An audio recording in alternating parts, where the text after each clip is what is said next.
एक, गुनाहों की माफी का जरिया।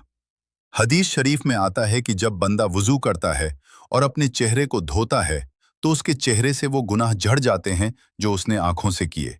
जब हाथ धोता है तो हाथों के गुनाह माफ हो जाते हैं, और जब पैर धोता है तो पैरों से हुए गुनाह भी गिर जाते हैं। सुभान अल्लाह, कितना आसान तरीका है अपने आप को पाक करने का। कयामत के दिन नूर का जरिया।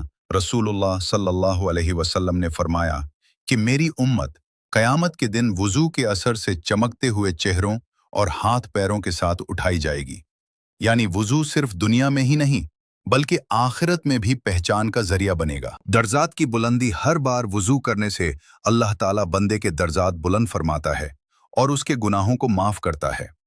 अगर कोई शख्स तकलीफ या सर्दी के बावजूद मुकम्मल वुजू करता है तो उसका सवाब और भी बढ़ जाता है। जन्नत का रास्ता आसान। हदीस में आता है कि जो शख्स हमेशा वुजू की हालत में रहता है वो अल्लाह के करीब होता है और उसके लिए जन्नत का रास्ता आसान कर दिया जाता है। नमाज की कुंजी।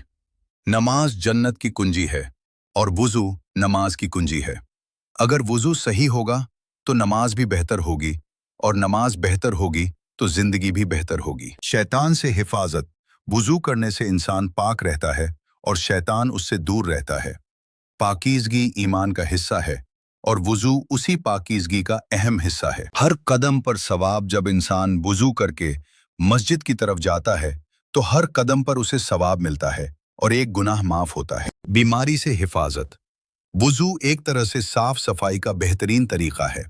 दिन में कई बार हाथ, मुंह और पैर धोने से जिस्म भी साफ रहता है और कई बीमारियों से बचाव होता है। दिल का सुकून। जब इंसान वुजू करता है तो उसे अंदरूनी सुकून मिलता है। पानी की ठंडक और अल्लाह की याद मिलकर दिल को ताजगी देती है। हर वक्त इबादत का सवाब। अगर कोई शख्स वुजू की हालत में रहता है तो उसका हर जायज़ काम भी इबादत बन जाता है, यानी सोना, चलना, बैठना,